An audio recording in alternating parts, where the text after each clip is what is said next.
So students, after the first video, the few topics which I forgot to explain in the previous video because the video was getting too long, so I thought I will be writing down the codes and then I will explain. So by this way it will take less time and I can understand better.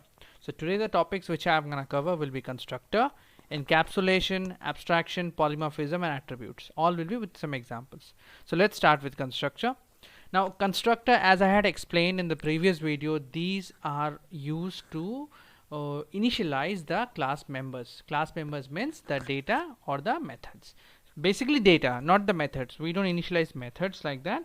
In a class we use init method to define the data members. So here I have created one object d1 and through that I am passing two arguments. First argument will go to iname, second argument will go to price, and here one print statement which will always be printed whenever I create one one object. So here I have created one object, so this will be printed once. If I create more objects, suppose I am creating two objects, so it will, let's say d2 equal to details,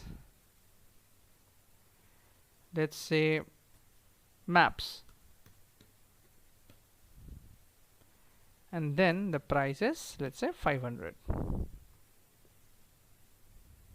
Here I have used, yeah. Now see, so I have created two objects, so this particular print statement will be executed twice.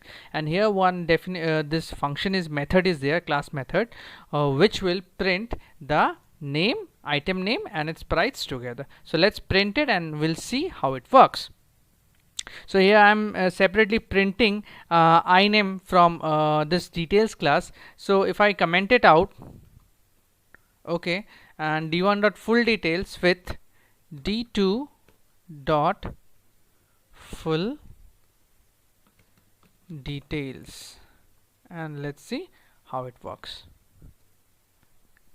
See, object created and constructor called object created, because I have created two objects, that's why this print statement has been executed twice, and this is the first object, this is the second object. The constructor basically used to initialize the data members. Okay, so next topic which we have a next topic is encapsulation and abstraction. For encapsulation and abstraction, let's come back to the previous one only and I'll tell you about encapsulation. Encapsulation means to encapsulate or means confine the datas and the methods into particular area.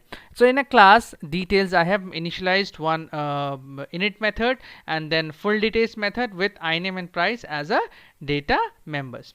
Okay, now these are confined in this class. If you want to access them outside the class, you have to use the objects. Without the objects you cannot use it. So they are confined in this particular section, that's why they are encapsulated in this particular class. This is only encapsulation.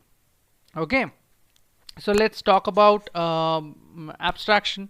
For abstraction, let's say I'll last time also I had given you one example, now also I'll give one example. Let's say L equals to L1 list, where I will write some numbers, let's say 1 5 1 comma 2.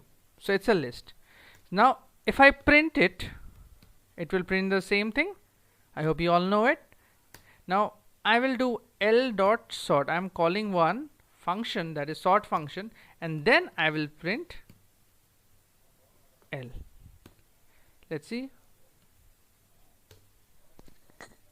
So before that, this was the original list which I had created. Now after sorting, the all list values are being sorted. Now I didn't have to define the sort algorithm over here.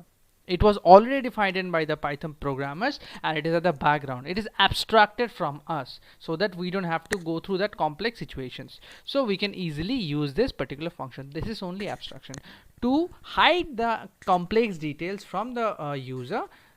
Python and every programming language has this particular feature that's called abstraction. I hope you have understood abstraction. Then we have polymorphism, and before that polymorphism I'll explain some about attributes. So I already made the code so that it will be easier for me to explain. It will save time also. Now in attributes, we have two types of attributes, class attribute and then instant attribute. Instant means when we create an object, through that if you are calling something, that will be instant attribute. For class attribute, let's see, I have created class student and here two data members are there, name Aman, age 32, and if I want to access this particular name section outside the class, I'm using the class name. This is only class attribute. And for instance attribute, what is that? The same thing, student name Aman. If I want to access name, with an instance, so I have to create an object, s object I have created, and through s.name I am executing it, and for both the time it will,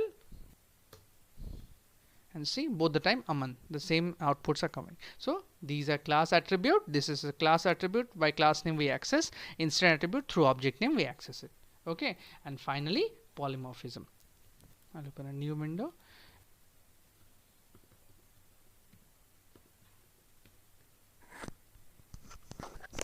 So the basic idea behind polymorphism is reuse. The same thing we can reuse again and again. So here we have created one class demo, and here there is a method called sum, and you can see I have provided 3 parameters with the value 0, and here I have called the sum function twice but with different parameters. So when I'm sending 2 parameters, it is taking only a for the first one, it have 5 value is assigned to a and 6 values assigned to b, and c is having no values. So that's why it will print the sum 11, and next time when I'm sending the same function with different arguments, but it is calling the same thing. What happens in Python when you create same method, the latest method with the same name? Again I'm telling you, when you create the method name same, when you keep the method name same, suppose you have created 3 methods with the same name, the latest one means the final one which has created the last will be called, the other one will be discarded. Okay, that I will be showing you in some other examples. So out there, let me just run this program. I'll give some name and I'll just run it. See, sum is 11, sum is 2. So for the first it is taking 2 arguments, and second it is taking 1 argument, but it is doing the same function sum. Okay, so that is polymorphism, using the same thing with different purpose. Okay, so that's all for today. I hope you have liked this video. Stay tuned for the upcoming videos. This was a little bit late, but next videos will be coming soon. So till then, take care.